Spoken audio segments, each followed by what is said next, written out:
Baby me. Yes, yeah. She like me, she pack kind. You only want shit to it like. Oh, look fine, really. Even could get on road I like you. Fine. Thank you, baby. Oh, baby. Problem in the pay, Mama like pay catch up the weekend. Why are you talking like this? She be mo ṣàlàyé fún ẹ lórí phone kí tó dé bí. Mo sọ fẹ́ pé mom sí wọ́n check pé mi now, so mi ò lè sùn. Ṣùgbọ́n Kí lè tó lè possible. Mo ti sọ fún ya pé before summit méjì máa take me ní weekend ní Dubai now. oh my God, you did? Did you? I'm sorry. Ma bínú ṣùgbọ́n.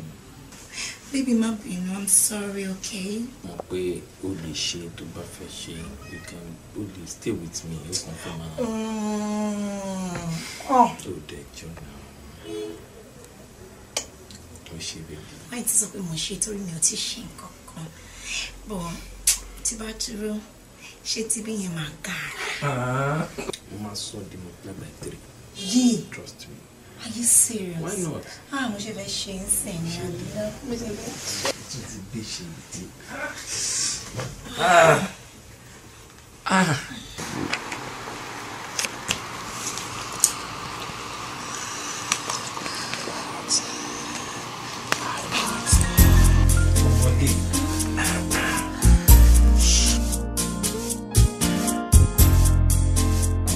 Wo baby mi.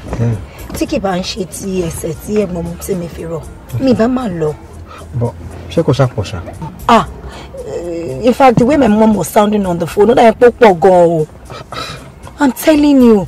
In fact, mommy ní láti máa sọ fún pé physiotherapist sọ pé ó máa tó bí 2 months before he can get back to shape.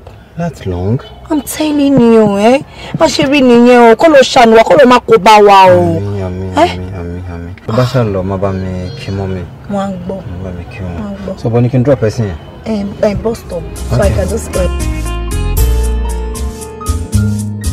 Mommy, nǹkan tí mo sọ fún ni mo ti ṣàlàyé fún yín yẹn. Mo ní Uncle Jimmy.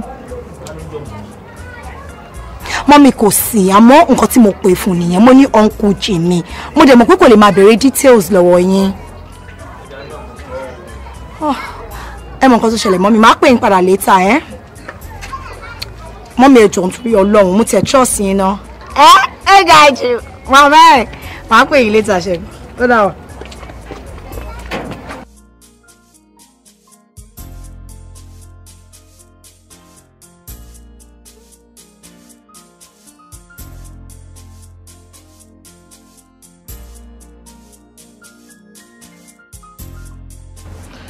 But we need to be careful, guys. Come on, man, that bit on Gideo. Possible. Okay, my worry me raw idea to what millions of naira. And the quack of the day, I did lot low. By now, I go really one leg. My 2 will let be yet, baby. My bow of fat many things. To me, in about go be a push below Senator Oluolambe. Really? That crook? As silly as it seems, I think if we partner with the company and sign the right documents, that man will, I'm sure he can never con us. He won't. He might not. But he could just steal the idea. I think he won't. If the sharing formula works for him. 25% for each person? Yes. But what do you think? Yeah, that's cool. 20% for the company and then we share the remaining one equally. And that 20% will be for which company? Our company, of course. Better. I think we'll buy that. Yeah, we will propose it all the same. Let's propose it. You know, we never can tell until we try it. We never can tell what it can do. You can go kill them or do one now. You just see how you I'm done. Hey, babes. Jenny's ready. Kimbo Kerry, more dido beloto. So, bring back proposal and check him in Odassi. Can you go to the Dassi? In control the Dassi, the tissue to SBI. So in Goton Sofe Minipe, I belongs to the kitchen and the other room. Well, I didn't say so. PMB. You just did. Okay, guys, let's go for the. Come up, Ankara, if you mo lọ pẹ. Ó ṣe jẹ́ ká bí àkàrà ká kúkú gbọ́ lọ sí pàtí àwọn Bọ́lá. Yeah, that's not a bad idea. Oh, beautiful. Mo love pink. Yeah. Mo say like it. Ẹ bá gbàṣọ mi ò taṣọ mọ́. Múrewá. Kí ló ṣe ẹ́? Are you okay? Ṣé kìí ṣe pé nǹkan mú ẹ? Àǹtí mi ò taṣọ mọ́. Kíkọ́ tẹ̀ wá gbọ́ pé olóòótọ́ ò fẹ́ taṣọ mọ́. Ṣé ìyẹn ló mú kó já aṣọ gbà lọ́wọ́ mi bẹ́ẹ̀ yẹn? Aṣọ mi ṣáà ni. Jọ̀ọ́ má bínú ọ̀rẹ́ tó lọ lọ. Èmi ò máa kẹ́dẹ́ bínú ọ̀rẹ́ ti yé mi. Nǹkan tó ń mọ́ ti dé sí lára. Kí ló ń dé sí yín? Àǹtí Tẹ́mi ẹ ṣú ara yín o. Bí mo dẹ̀ ṣe ń wò yín ní bí mi. Sábà kí ọmọ mi lẹ́nu máa gé mi jẹ. Tamilore. Bá. O jẹ́ máa wà búrò ẹ̀ báyìí. Nǹkan mi lára ta máa bá wa pé o. Eléyìí ò ná máa mọ̀ kó gbádùn o. Múrewá. Ṣé nǹkan ti ṣe orí ẹ̀? Kí ló ń ṣe yín? Èmi sọ pé kí ló ṣe yín?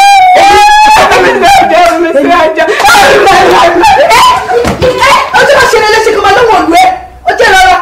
Ọmọ kọ́ ọ̀rọ̀ lẹ́rọ létí. Eléyìí ò gbádùn mọ̀ kó ṣe báwo ló fi ń jà mọ́ o. Eléyìí nǹkan mi ti wọ ara ẹ o. Ó ní imagine. Kí ni?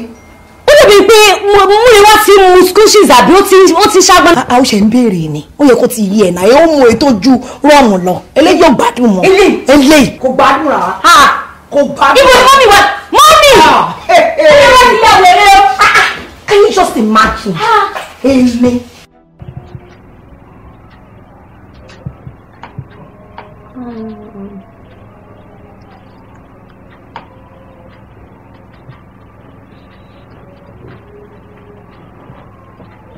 What?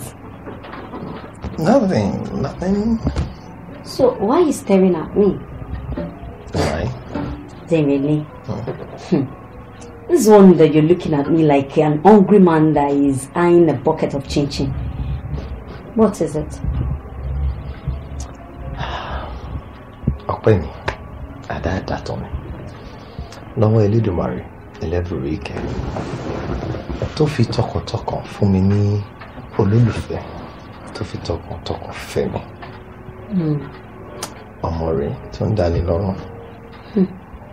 Àfi bí àdàbọ́lẹ̀, ẹyẹ ọ̀kín. Ìyìn ẹnu tónítóní bí ọkàn lódodo.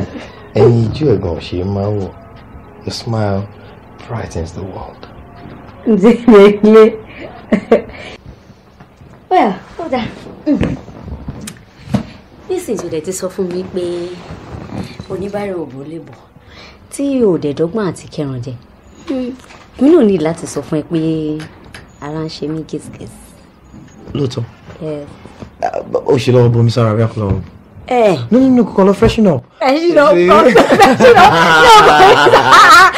let's stop.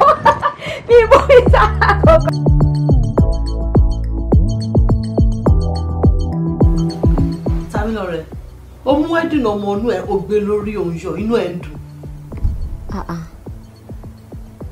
Mọ́mí, ṣé kí n máa wá ké ni? Ìgbà wo ni wọ́n náà fẹ́ máa rí? Very soon. How soon? Mọ́mí, very soon. We have to put some things in place before marriage. Things like what? Ẹ fẹ́ kọ́ ilé náà àbí? No. Okay. Mo fẹ́ ra mọ́tò tiẹ̀ náà. Since ó jẹ́ pé tí Dérelé ń lò kò lè serve ẹ̀yin méjèèjì, is that it? Yeah, lóòótọ́ èmi náà need mọ́tò tèmi, but that's not the reason. So that is it, Tamilore. Nǹkan tá à ń dúró dè nìyẹn. Mummy, I just said no. You are 28 years. For the love of God, Tamilore. You are 28 years. Kí ló ṣì ń dúró dè? Mummy, see, it's no longer about age. Ní time titi yín no man fi age ṣe. Ṣebí time titi wa yìí, it's about maturity and how ready you are to make the marriage work. But that is what marriage counseling engagements are for.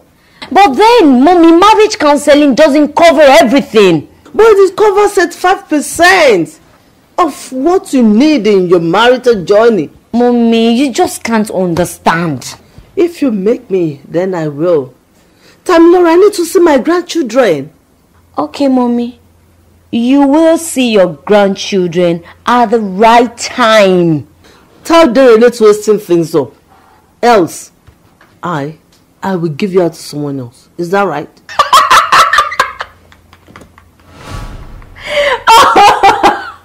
Oh my God.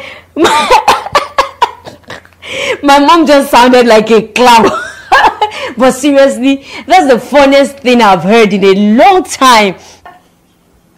So, you think I'm joking? Does that sound funny to you?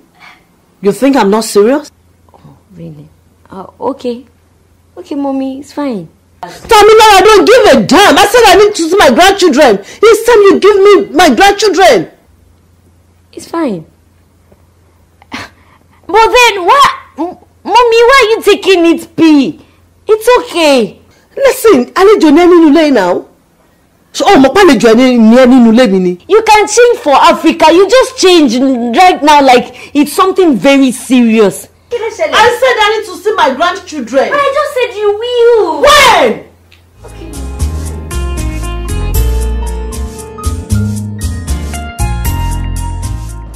Oh, mi ò blame wọn jàre. Because I am láyé ìgbà tí wọ́n nǹkan wọ́n tó ìtẹ́lẹ̀ náà. Ọgbọ́n orí báyìí gbà yẹn. Láyé sìn tí a bag of rice is 21,800 naira. Exactly my sentiment. That's what I'm saying. Amy, you say about what I was thinking it's still be within the range of 14,000 or 16,000 naira. But what do you want to hear? Ó ti wọ́n gan. Ó ti wọ́n gan. Tó bá yá, wọ́n wá máa sọ wípé àmọ́ bóyá tẹ́ bá máa rí lọ́nà máa ṣí ní gbogbo nǹkan máa dáa. Idea burúkú. Idea tó ti kó a lot of people sí wàhálà sẹ́yìn báwo. Àbí tó yẹ kó wọ́n sí wàhálà báyìí. Do you know how many people are suffering because of that belief? Do you know how many people are in pain? You don't know. Olúwa wa máa struggle láti survive. Àwa máa lọ tọrọ oúnjẹ jẹ lọ́wọ́ neighbor. Láyé ti change everything mọ́ wa lọ́wọ́. Wọ́n máa kí ọ̀rọ̀ change burúkú ni. Ìkọ́ tó sọ many couple di ọ̀tá ara wọn nìyẹn. Wọ́n kọ́ ìdí máa kọ́ra níbi because things are not working. Ọlọ́mọ àyíká wa lùgbàdì burúkú ṣá. Kò ní lè fún wa. Aṣáájú ń jẹun. Àjòkúta.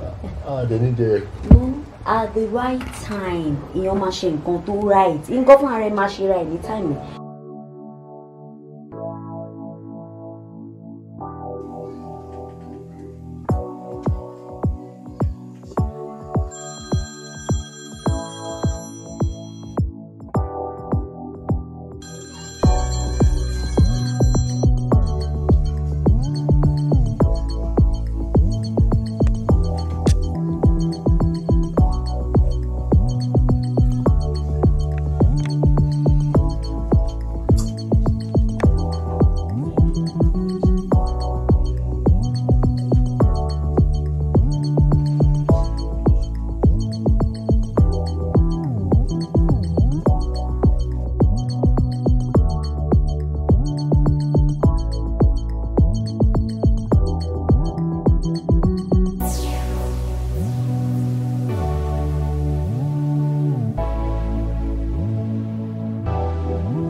Yeah, I know.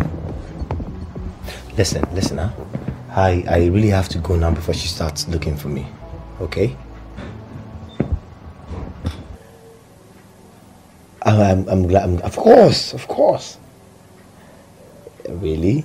I'm glad you had fun because I did too. Where? Okay. Thank you. Be good. Bye.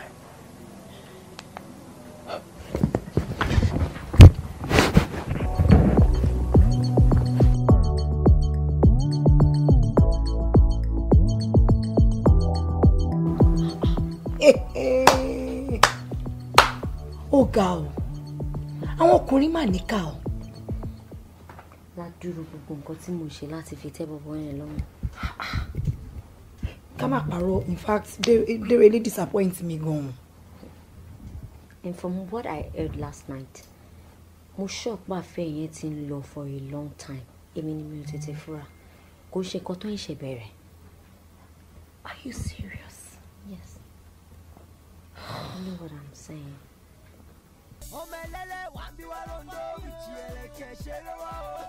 Don't know what you're missing, girl.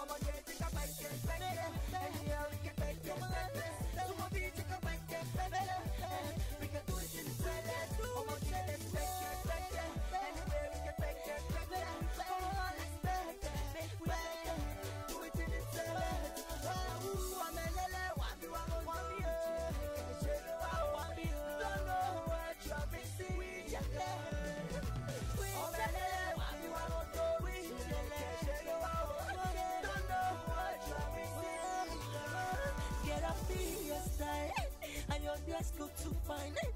It's all about me and you tonight, night. Get I'm on yours tonight. Now you and me today. But tomorrow mommy only say like on Nimo, this Spartacus. Nimo happy, pom. Okay, she DB your day. Let me come on your money your door. Give it to you, girl, no stop. No stop. Oh yeah, we can do it anyway. While you walk on a shadow. Let your body be on my body, girl. Ṣàmá misbehave ṣàwòrán dúró ẹ̀ jẹ́jẹ́ síbẹ̀ kẹ́gbọ́n ẹ̀ fìdí ṣe ti gbọ́. Ta lè bá sọ. Múre wálé. Kí ló ṣẹlẹ̀? Orí ọ̀rẹ́ àti.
wàláì mọ́mì tí kò bá kí ń ṣe ẹ̀yin ni mi ò bá ti wọ́ àǹtí Tẹ́ni yẹn nílẹ̀ lẹ́ni in fact ara wọn akọ nǹkan tí mi bá ṣe fún wọn. a ní kò ṣe sọ̀rọ̀ wọ́n lè wá ṣe sọ̀rọ̀ náà. ọmọdé ló ń ṣe ẹ́ ìjà kan náà fi yanjú ọ̀rọ̀ tó wà lẹ́yìn. kí ni wọ́n fi yanjú ẹ̀ mọ́mì. sùúrù ni. sùúrù báwo mọ́mì ṣé ọ̀rẹ́ kan á máa bá èmi fẹ́ ọkọ tèmi ni tí mi ò sì ní pa bí ejò àìjẹ́. Anyway, that's why I say mi ò kú tiẹ̀ ṣe ní ọ̀rẹ́ kankan, especially àwọn ọ̀rẹ́ obìnrin yẹn, they all tend to misbehave. Tẹ́níọlá. Ṣé ní kẹ́ méjì lọ ṣe sùúrù? Ìbò mọ́mì, ṣé ẹ rí i pé mo gọ̀gàn báyìí? Àbí? Jíjẹ́ ara mi báyìí ni mo mú kà tí mo bẹ̀rẹ̀ sí ní fẹjọ́ mi sùn. Mo pe Tẹ́níọlá jókòó mú explain issues tó wà láàrin mi àti Dérelé fún láì mọ̀ pé mò ń fẹ́ ẹjọ́ mi sùn ìkànnì àṣé Tẹ́níọlá ló wà ní ọ̀rọ̀ mi. Tàmílọ́rẹ̀, sórí kìí ṣe epo go. Àmọ́ sórí tọ́rọ̀ bá ti débi tó dé yìí, ṣe lèèyàn máa gbìyànjú tó máa mú ọ méjì lọ́rùn ọwọ́ báyìí. Irú gbígbámú wo sùn ni? Ṣé ò mú wọn tó bá yẹn ni? Ta ló sọ fún ẹ pé mú wọn tán?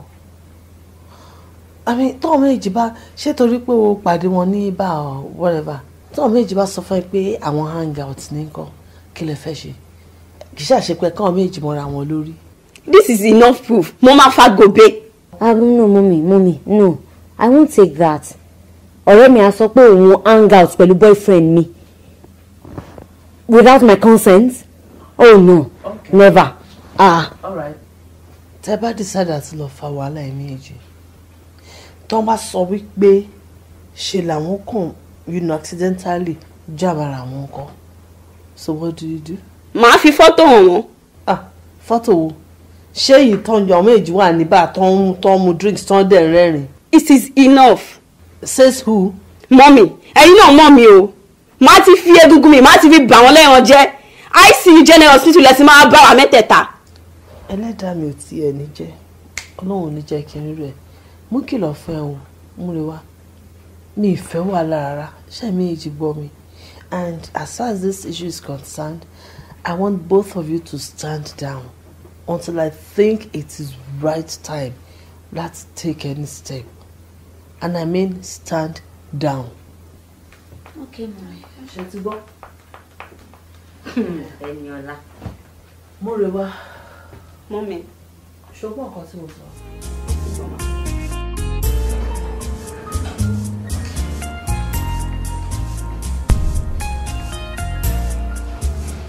Múrewá.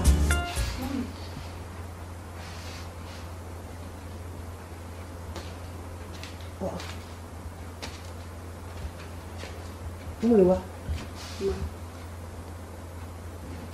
Kọjá báyìí, súnmọ́ mi ń bí.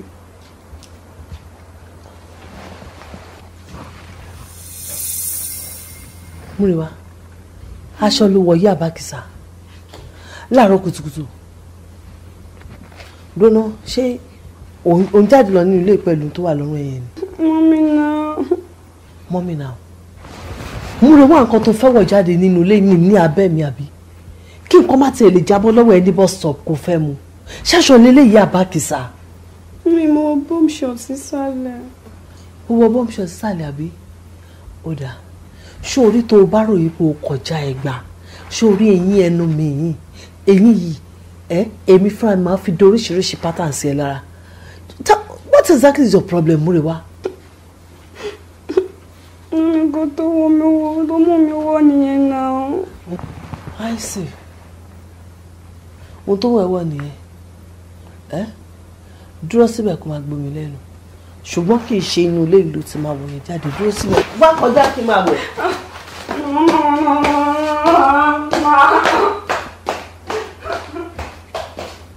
Wọ́n mọ̀ pé mò ń kìlọ̀ fún ẹ tó. Ẹni tó ń borí tó ń bu ẹsẹ̀ gan, wọ́n fi tipátipá bá lò. Ábẹ̀lẹ̀ ta sí ìwọ tó ń jáde tó yẹ pàkísà ló wà lọ́rùn ẹ̀. Ábẹ̀lẹ̀ kí ló ń ṣọmọ iná? Wá kọjá ń bí. Wọ́n máa lè játijàti elétí ikún yìí. Ẹ̀rí kí ló wọ ẹ̀wù gan fún? tó kúkú ní bọ́tà ní òwò adójútì ní ọmọ wá kọjá.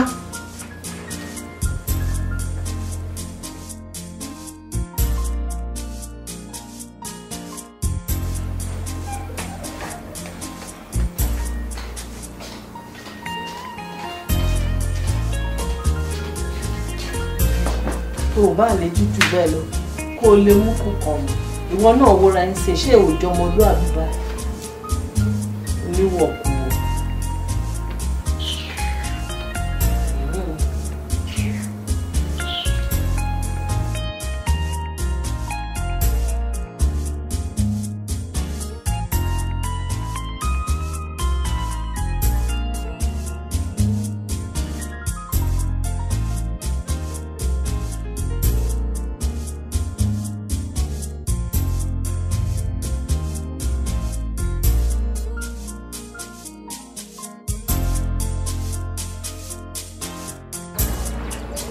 Mommy. Hello, boy, I won't go. Láti sọ̀rọ̀ yìí náà. Ẹ má bínú mọ́ mi. Mi ò kàn lè gbé sára mọ́ ni. Inú àti tẹ́ni yẹn kàn ṣe ń bí mi ni. In fact, ẹ sọ fún wọn kó má wá sílé wa mọ́. Kọ́ má wà léyìn mọ́. Jọ, ṣé wọ́n ló ń sanwó lé ni? Irú ọ̀rọ̀ wo ni wọ́n náà tún wà ń sọ yìí? Ẹ má bínú mọ́ mi. Bọ̀ inú ọmọ yìí ń bí mi pẹ̀lú àwọn ọ̀rọ̀ òṣì tó ń sọ lẹ́nu. Kọ́ má wà lé àwọn ọmọ. Ẹjọ́ ṣé ilé ẹ̀ ni? Wọ́n ń torí ọjà níta ló ń jà lẹ́kùlé ohun arẹwà. Mi rò pé tí ẹ yẹra pé jẹ́ ẹ làbúrò ẹ̀ ń gbé. Ìjà ẹ ló ń gbé náà. Ẹ má bínú mọ́ mi. But the truth is, ẹ bá mi bẹ̀ mú rí wá. Kó má gbèjà mi, kó jọ torí ọ̀rọ̀. Ṣé bí mi ni mo lọ ọ̀rọ̀? Na your life. Jọ má gbèjà mi o, mo bẹ̀ ẹ́. Ọ̀dà, mo ti ní ká ẹ̀mí èjì kẹ́ ṣe sùúrù. A ní kẹ́ ṣe sùúrù lórí ọ̀rọ̀ yìí. Èmi tí mo dẹ̀ ní kẹ́ ṣe sùúrù kì í ṣe pé bóyá mo gọ̀ o, mo mọ nǹkan tí mò ń ṣe. We just need to tread carefully ká gbá àwọn mobile because as I now àti ní concrete evidence pọ̀ méjì ní àfẹ́. Mọ́mì, mo rí wọn pẹ̀lú ojú mi méjèèjì báyìí. Mo kí wọn. Mo gbọ́ tí ẹ múre wá. But then the justice will be done my way, not yours.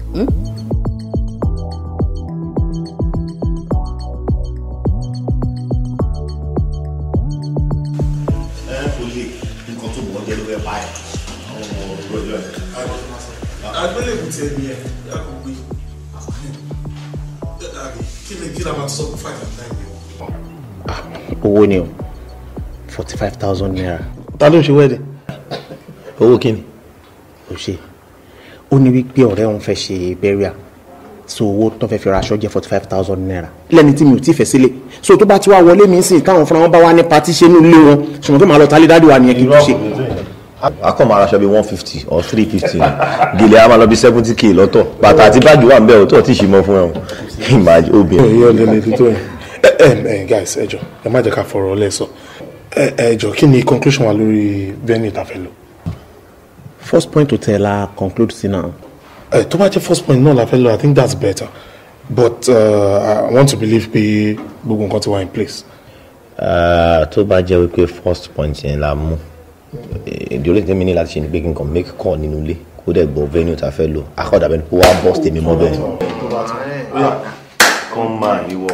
Come man, ìwọ. No wàhálà. Ó máa ṣe é ṣe. But wá gbọ́, ṣé wà ní fún 45,000? Ọ̀gá olówó jẹ́ fún lówó kó jẹ́ kó lọ rájò òkú.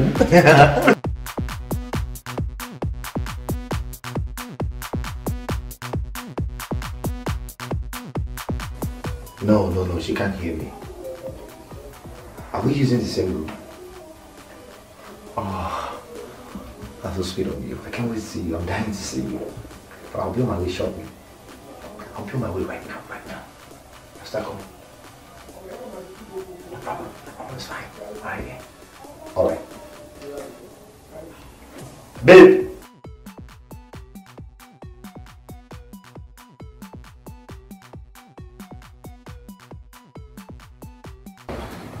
Auntie, ẹ jọ̀ọ́ torí Ọlọ́run. kan ni mo kàn fẹ́ kẹ́ ṣe fún mi. Nǹkan tí mò ń sọ ni pé gbogbo tó ga tó slim tó dúdú yẹn ọkọ mi ni. Ṣé rí òun ló wà nílé pẹ̀lú ọ̀rẹ́ mi ọ̀rẹ́ tímọ́tímọ́ mi. Ẹ wo èmi ò bínú mi ò dẹ̀ jà. Nǹkan kan ni mo kàn fẹ́ kẹ́ ṣe fún mi. Ẹ ṣàfihàn mi ní room number wọn. Mo kàn fẹ́ lọ síbẹ̀ kọ́ mo pé mo rí wọn ni mi ò ní jàjà ẹ torí Ọlọ́run ẹ jù. Gbogbo nǹkan tẹ̀ ń sọ lórí rẹ̀ mo understand you. In fact mo feel pain or kò possible mi ì lè fún yín ní room number bí tó ń wà kò possible àǹtí. Àǹtí ẹ wo ọ̀rọ̀ mi ò yé yín ṣe rí ọ̀rẹ́ mi tí mò ń sọ yìí kò máa ń ṣọ̀rẹ́ ẹ̀gbọ́n àtàbúrò bí ẹ̀gbọ́n àtàbúrò lèmi àti láṣẹjọ jẹ́ o ìyá mi ni ìyá wa méjèèjì àbúrò mi ni àbúrò àwa méjèèjì ilé kan náà lájọ ń gbé àjọ sùn àjọ ń jí ni o. àǹtí mi understand kò possible mi ì lè fún yín ní room number wọn it's not possible I can't do it I'm sorry. Àǹtí ẹ wò ẹni amount tẹ́ bá fẹ́ mo ready láti fi máa fún yín lówó ẹ kàn ṣáà ṣe favour ìfẹ́ mi I'll give you money I am serious. Sister I can't. wọ́n ti ṣe bóbìnrin lẹ́yìn náà kí ló dé tẹ́ lè ṣe favour yìí kan fún mi ẹ mọ bí tẹ́tí lè bá mi pàdé kó dáa o. àǹtí kò possible ẹ má bínú ṣẹgbọ́n. àǹtí ẹ jù ú nà ọ sister please I can't. wọ́n lè dúró lọ́díà mọ̀ bá gbọ́dọ̀ àlẹ́ màdé àmọ́ ìwẹ́lá kí ọ̀nà wọn ní kẹ́kẹ́ ojú ló bí ilé o ètò ìrẹ́kọ̀ọ́ ní kan rọ́pọ̀ ń dalẹ̀ sórí jẹ́ kí n bẹ́ẹ̀ sòtọ́ ọ̀rọ̀ ìwà burúkú kan ṣoyò ní lọ́wọ́ ni pé kwájú pé káwọn ra àlíṣẹ́ gbẹ̀rẹ̀ wọ́n mọ̀ security kó máa yọjọ́ orí kúrò tó ti rí security dúró ti ọjọ́ orí dúró ti ẹ̀ lọ́tọ̀ seniority ó dúró ti ẹ̀ lọ́tọ̀ ṣé o ti bọ̀ òní làákàyè kúrú bó kúrú làákàyè kúrú làwọn méjì bá kó mi at the same time alára búrẹ́dì lónìí bá wọ́n ní hòtẹ́ẹ̀lì ń ṣe èmi máa rán iṣẹ́ tì ẹ̀rọ mi iṣẹ́ tì máa rán iṣẹ́ tì èmi lọ́kọ́ débi àbẹ́lẹ́kọ́ débi iṣẹ́ yìí ìyẹn kan fi ń ṣe ọjọ́ ìrìnà fi ń ṣe ọjọ́ náà fi ń ṣe bẹ́ẹ̀ ni òórùn gbọ̀n èmi náà ń fa tèmi ni òun fa fílẹ̀ kí àpọ̀ tó le láti yẹ bẹ́ẹ̀ tẹ̀kọ̀ mú jẹ́ kí n tọ́jú ẹ̀rẹ́ kan nú ẹ apá ẹ̀ lórí o. mọ́mí ẹ wo receptionist ẹ ò jẹ́ kí n wọlé o ó ní pé òun ò lè disclose room number àwọn guest àwọn fún mi. yes.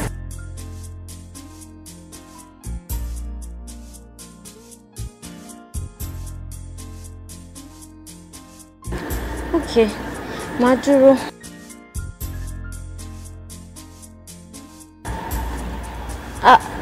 no ẹ má jẹ́ kí múre wá bí o ẹ mọ̀ kí tí múre wá bá fi lè wá bí báyìí gbogbo ará àdúgbò ló máa mọ nǹkan tá a sì ti lè fi jó mo ò dẹ̀ fẹ́ unnecessary drama ẹ má worry. no I can handle it it's fine ẹ ṣé mà ẹ ṣé.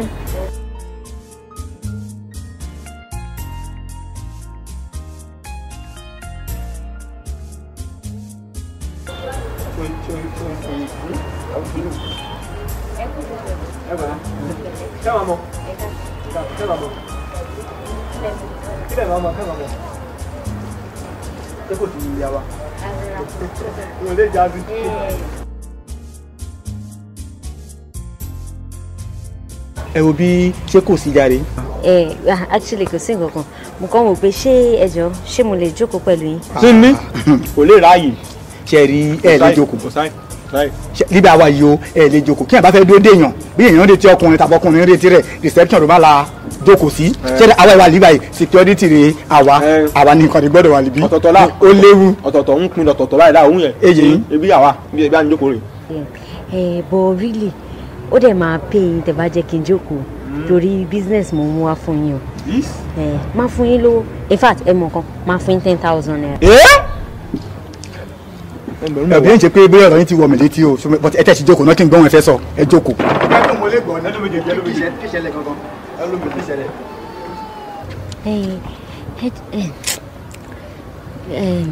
ẹ jọ̀ọ́ ṣé mo kọ́ mi. ṣé tí ẹ ń tagi. àbí tí ń tẹ̀kọ́ ìyẹn ń tẹ̀kọ́ lọ́jà gọ́. igi ẹ̀kọ́ wọn tagi àtẹ̀kọ́ ẹ wo ó ga gan ó ga bẹ́ẹ̀ ṣe rí ó ga jù yín lọ ó wá dúdú ó slim ó wà ń bíbà pẹ̀lú ọ̀rẹ́ mi yẹn pupa báyìí ó pupa ó lá omi lára jù mí lọ díẹ̀ ó fine kò fine ó ugly gan. ọkọ yín ó gbé ọ̀rẹ́ yín wá sí àkàtà tí wàá ń bí wọ́n bá ṣeré gélé yóò ṣe yẹn kò dá. àbẹ́dí ọlọ́mọ. ok so ẹ jọ ẹ kàn bá mi find out mo ti lọ sọ́ọ̀sì ibẹ̀ yẹn o receptionist ẹ kò jẹ́ kí n wọlé. à ń ṣe bẹ́ẹ̀ ní bíi àwọn ò ní jẹ́ kẹ́ ẹ wọlé nígbà tí èèyàn fẹ́ gbẹ́ dàbírú fúnra wa ni. ẹ kàn bá mi find out room tó wà ẹ mọ̀ ó ní bóyá máa ń sọ̀rọ̀ báyìí ohun ẹ̀ ò dá ohun ẹ̀ worse kan mo ọkọ mi fine ohun ẹ̀ dẹ̀ wà okay so tẹ bá ti gbọ́ ọkùnrin àtobìnrin ó dúdú pupa tẹ bá ti gbóhùn àwọn méjèèjì ohun ẹ̀ tó pupa àtòhun ẹ̀ tó dúdú. ṣé gbogbo wọn sọ lẹ́yìn ẹ mọ̀ ń ṣẹlẹ̀ ṣé àdé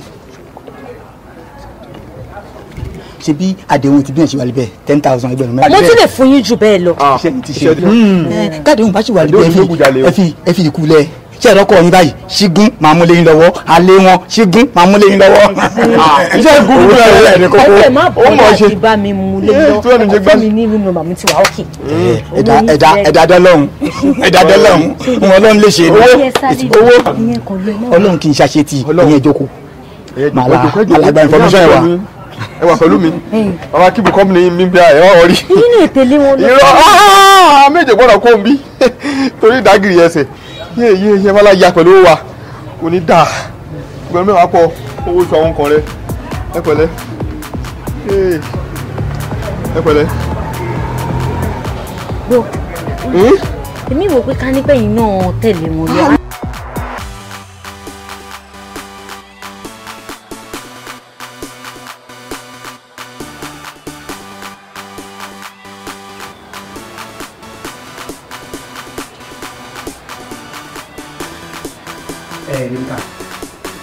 ìjọ tó lọ́hùn ọmọkùnrin nọ́sánnánsán àtọmọbìnrin pupa báyìí tán gún òkè gbẹ̀yìn yẹn jọ kí ni rúùmù wọn wọn lẹ́kẹ̀ẹ́ fún kinní kan tí lóbìnrin tó wọ́kọ́ wá yẹn tó béèrè kí ni nọ́mbà àwọn tó sọ fún ẹ kódà lẹ́yìn yẹn gan mo gbé kúdó sí fún ẹ pé o mọ iṣẹ́ yìí tó ti yé nísìn bí mo ṣe wáyé nísìn ọkàn sọ nọ́mbà wọn fẹ́ mi ó máa yọ owó o tó ti yé èmi náà mọ̀ pé tí mò ń ṣe yìí ó wà àwọn professional tó ti mo fẹ́ lu agbára mi láti kọ́ọ̀tì protocol ni wọ́n kọ sọ fún mi tó ti yé at the end of the day èmi náà wá fún ẹ ní ẹ̀tọ́ ti ẹnu ẹ̀. ṣé ẹ wà òkè ẹ má lògùn yín o ẹ wà òkè rárá o. irọ́ Rebecca tó rí yìí tí mo sọ yọrọ bísínẹ́sì ni tó ṣe ó mọ̀ pé gbà fún wọn lédè náà nígbà fún gbàdá dáadáa ó lè dọ̀la ní ó lè dọ̀tún lánìí sìn kí wọ́n náà fẹ́ bẹ́ẹ̀ pé ta ló jáde lẹ́nu géètì èmi náà dẹ̀ ṣàlàyé fún ẹ kájọ máa fi yíra wọn lè tó yẹn ìmàdẹ̀ ogun àfún ẹ 2,000. ó dà pé torí pé mo ṣe ń fún yín léṣe ẹ rò pé it make sense tí máa dákẹ́ fún yín sìn. torí mo máa dùn náà rẹ pé at times o máa ń understand tó ti yẹ èmi tí mo wá bí ṣé mi mọ tí mò ń ṣe ni ó kì í understand romkini. ọ̀rọ̀ yín ti yé mi. romkini. ọ̀rọ̀ yín ó ti yé mi. tú o. ẹ̀yin kọ́ ń ṣe èmi náà fẹ́ bá fà ẹ̀yin náà dẹ̀ fẹ́ gbà wọlé sí mi lára irọ́ dẹ̀. ó fẹ́ kàn tiẹ̀ náà wàá béèrè nǹkan kan lọ́rùn lárúkọ bẹ́ẹ̀ máa sọ ẹ̀ ogun ò lè gbọ́. orí bó ṣe rí rún wọn wọ́n ṣàfẹ́ gbàṣẹ́ lọ́wọ́ mi ṣá irọ́ lẹ pa ọ́ irọ́ lẹ pa wọn alákòóbá.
Tobi ṣé kí n máa parọ́ fún mi gbogbo yàrá ìmọ̀wò tó tọ́ ọkùnrin kan bẹ́ẹ̀ kan ọkùnrin kan bẹ́ẹ̀ kan ní ọ̀pọ̀tọ̀ pé gbogbo ẹsẹ̀ mi tó pé wọ́n ṣe fìfìfì wọ́n ṣe fìfìfì rí parọ́. ẹ̀bọ̀ mi ò sọ pé wọ́n ṣe fìfìfì náà wọ́n ní kí n gé. wọ́n mú tí mo gbọ́ ètò gbóhùn ọkọ yín àbí nínú òun lọ ìjọ ọkọ yín ẹ̀ẹ́dùn ọkọ yín. Receive brain in Jesus name kí là ń sọ kí lè ń sọ báwo lè ṣe mú kọ́ mi tẹ́lẹ̀ lẹ́yìn fẹ́ mú wẹ̀ mo ní kẹ́kẹ́ tí mo nọ́mbà fún mi ẹ sọ pé ẹgbẹ́ ẹ̀dọ́ mi ṣé ọpọlọ yín sá lọ ni. èmi sọ pé kì í ṣe bẹ́ẹ̀ ni ṣàdúrà fún ẹ àná ṣàdúrà fún yín lágbára Ọlọ́run ẹ̀rí ni ọ̀dà sáàjì mú àbí ìpínlẹ̀ rí ohun ọkọ yín ṣẹ́yìn fún ohun ọkọ yín ó yàtọ̀ sí ilé wọlé ìwé ìjáde ohun tọ́jọ́ ń sọ̀rọ̀ ohun ọkọ yín láti ó sọ pé bí èmi kọ̀ọ̀kan yín wà nínú ohun tó ń sọ̀rọ̀ yín. bó ẹ wò nǹkan ṣe yín o kí ni mo ní kẹ́ ṣe kí lẹ ń ṣe báyìí ṣé mo wọ ọkọ mi ni. gbogbo jẹ wa.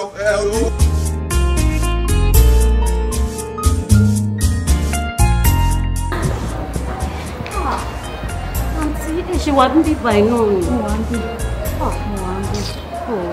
ẹ wo kò kí ń ṣẹ̀bi èmi náà. ṣé mo pé kò sì ṣe ń ta rárá. ok ẹ mọ nǹkan tí màá ṣe fún yín mo máa sọ room number tí wọ́n wà fún yín but ẹ jọ̀ọ́ torí Ọlọ́run èmi kọ́ ni mo sọ ibi tán wà fún yín o ẹ jọ̀ọ́ torí Ọlọ́run o bẹ́ẹ̀ tí manager bá wá béèrè lọ́wọ́ yín pé báwo lẹ ṣe mọ̀ tán wà kí lẹ máa sọ. màá sọ fún wọn pé mo tẹ̀lé wọn wọlé ni. no ẹ máa sọ fún wọn pé ọ̀rẹ́ yín kan wà nù ilé pé yẹn ló kọ́ yín tẹ́ bá ti wọlé ẹ ní ṣe bíi pé ẹ ṣẹ̀ wá síbẹ̀ yẹn ni for the first time ẹ kàn máa wọnú room lọ straight ni ṣe ti gbọ́ alright. wá so kí ni room number.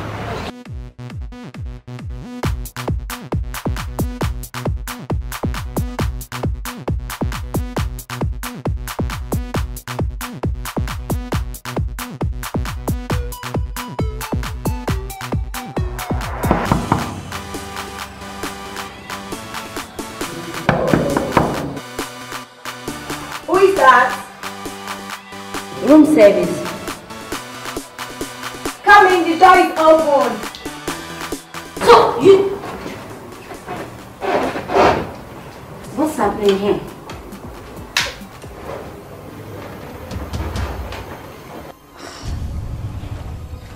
What's happening here?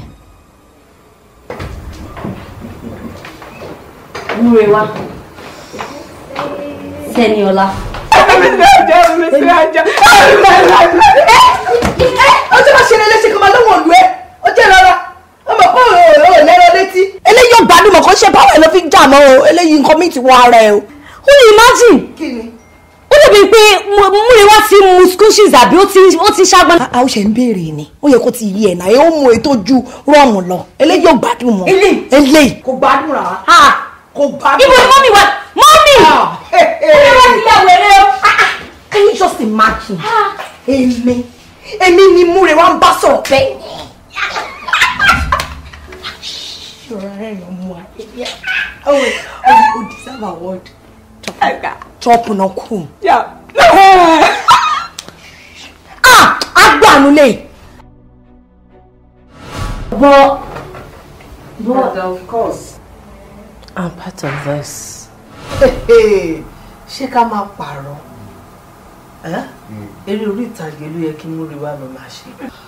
Honestly, because she is a better actor than I am. Mommy, ẹ̀yin gan try. Ọ̀rọ̀ bẹ́ẹ̀. But ọ̀pọ̀lọpọ̀ gbà èmi máa ń rò pé o ti fẹ́ get ni o. No, at all. Mọ́mì, ẹ má worry. Ṣẹ́rí final plot tá a wáyé iṣẹ́ yín ò pọ̀ rárá. Ẹ mú mọ́. Ṣebí kẹ́mi ṣáà ti convince ẹ pé kó dúró pa síwájú hotel yẹn ni àbí pé kó má move. Èmi máa mọ bí mo ṣe máa gbé wọn wọlé later ẹ fi order tó yín sílẹ̀ fún mi. Ló bá tán. That's brilliant. Yeah, that's a good one. Ṣé o ṣàgbàgbé pé mo ní fùfú ní àwọn ẹ̀ṣá? Tó bá lọ fún òpin kọ̀ọ̀kan wà láàrin wa àti Tẹ́níọlá. Honestly, kò ní fọ́ọ̀nì o. Nǹkan tó jẹ́ kí èmi wá bá yín nìyẹn mọ́ mi pé kẹ́yìn máa bá mi dì at least kẹ́ máa bá mi pẹ̀tù sí lónú pé kó wait ìgbà tó máa rí tangible evidence pé nǹkan ṣẹlẹ̀ láàrin wa at least with that we are on a safe path very very secure. generation yìí ṣá kò sí nǹkan báyìí tẹ́lẹ̀ fi ṣàwádà kò sí irú pranks tẹ́lẹ̀ play. Anyway, no problem. I will play along.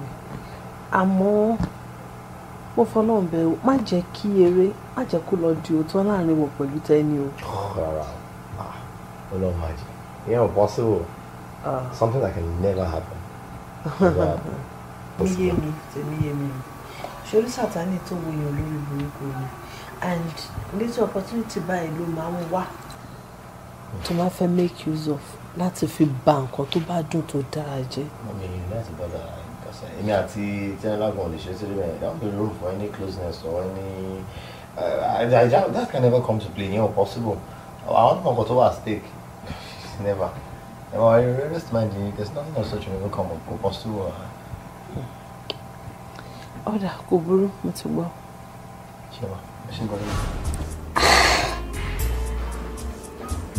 But Demele, I still don't understand why you have to go to this length to propose to me. Some American films are only laughable.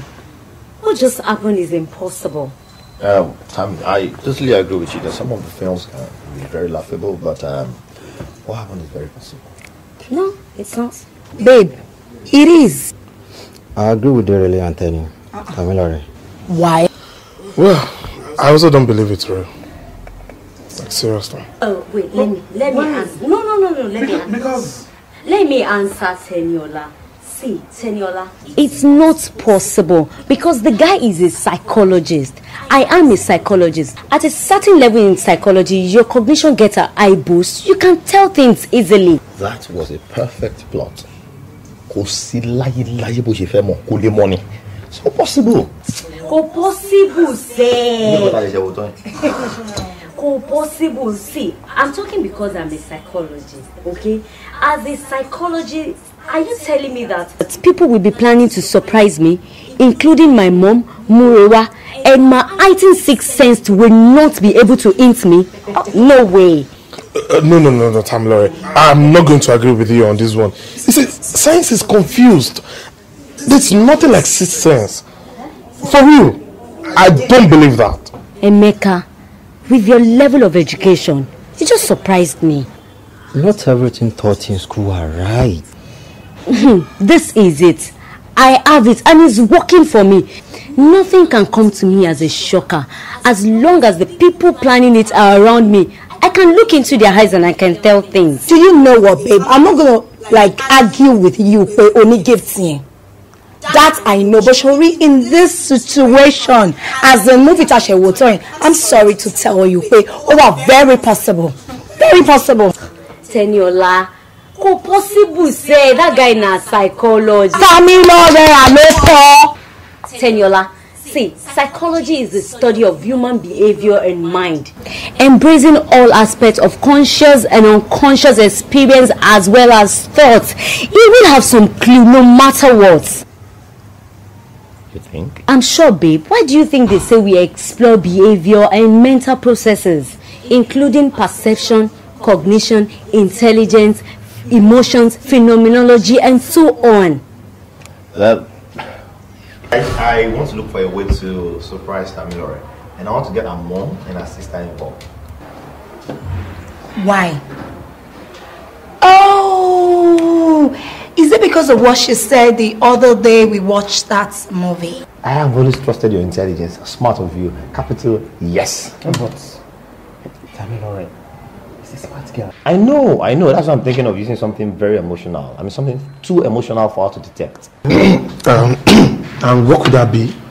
Fine. I am thinking of making her feel like I am cheating on her, like cheating with Teniola. What? Calm down, babe. That could be risky. Are you kidding me right now? You just play acting. It's not like I'm going to touch her. Nothing emotional is going to come in. We're all involved in this now. Calm down, Ben. I'm not touching your wife. Okay, but guys, on a more serious note, we all know that Tamilore does not like to share. Yeah. And we also know that she can get really nasty if she feels she's being played for a fool. You telling a lot of what people think I don't know all this about my day. I know she doesn't like to share. And that's why I'm bringing that to the table now, so we can all brainstorm together. I mean, casual roll now. Let's you get. I just want you guys in on this. Let's just do this together now. Come on, people know everything. No man is an island. You don't understand what I'm talking about. Yeah, casual brainstorm. That's what we're here together. Feeling like she can't be caught in that kind of a circle is practically impossible. And impossible is nothing. Just tell me, close here now. I'm not even what you say in with me. Yeah, I mean. Thank you. Okay, I don't know, baby. Are you in? If my baby is in, and what happened to psychology? we got you. Oh yes, you got me. Babe, my nail hurts so badly. What are you gonna say? But sweetheart, I don't know what to say. The phrase is yes. Just say yes. Baby, just say yes, please marry me. Yes. Oh, Demon Queen.